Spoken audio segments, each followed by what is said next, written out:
Okay, so setup wise here, very, very good. We said last time some good things there in terms of your setup. We talked about your knees being a little bit less flex and a bit less round in the back from last week, okay, which it certainly was when we're looking down the line there, so that's all very good.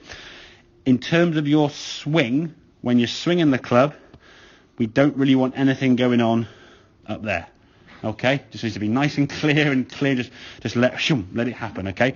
When you're doing your practice swing, as we can see now to the side of the golf ball, you can focus on that good backswing with a nice quiet lower half. You've got a nice stable base there, okay? The shoulders have moved 90 degrees, the hips have moved 45, and the knees have moved kind of 22.5-ish, if we're putting an actual measurement to it, okay?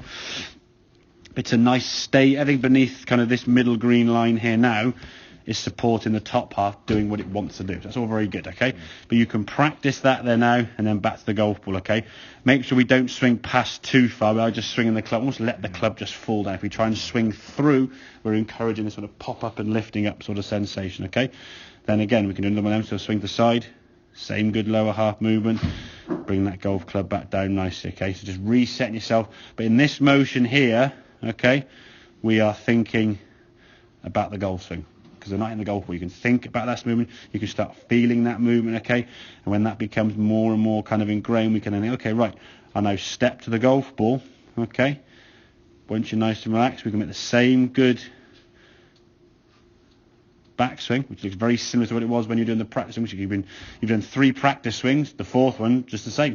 And then from there, because there's no kind of thought in your head, you swing back and swing through with a nice free flowing movement. You're onto your left side there, okay? The right foot nose up on its toe. Your hips have rotated to target. It's a good thing.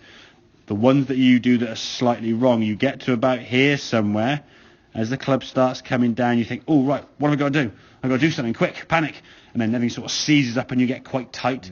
You've got, if you think of the actual timing between top of your backswing, we'll say, I guess about there, okay? What's that? 15.97 on the clock counter, okay?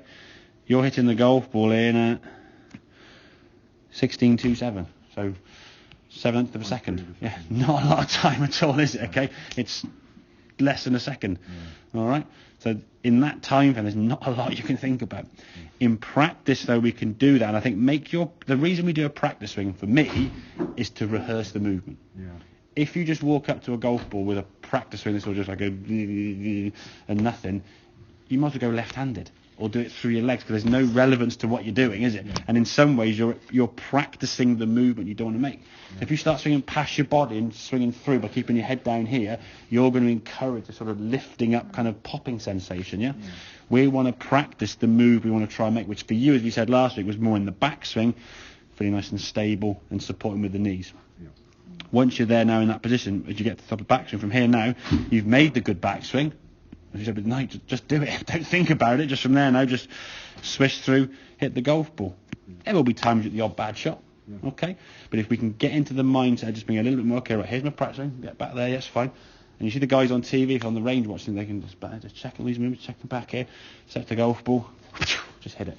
Okay, if you start trying to play dot to dot, I was saying to Ellie, they're playing dot to dot with the golf club, it's very tough to be any kind of consistent at all because you just can't think in 1 second. No. Or can't think about more than one thing anyway, okay? You can put a trigger into your head and go, oh, you need to do that, but that's got to kind of be more ingrained. And again, if you do 2 or maybe 3 practice movements, if you hit 50 balls and every one you do 3 of those movements, that's 150 effective good movements.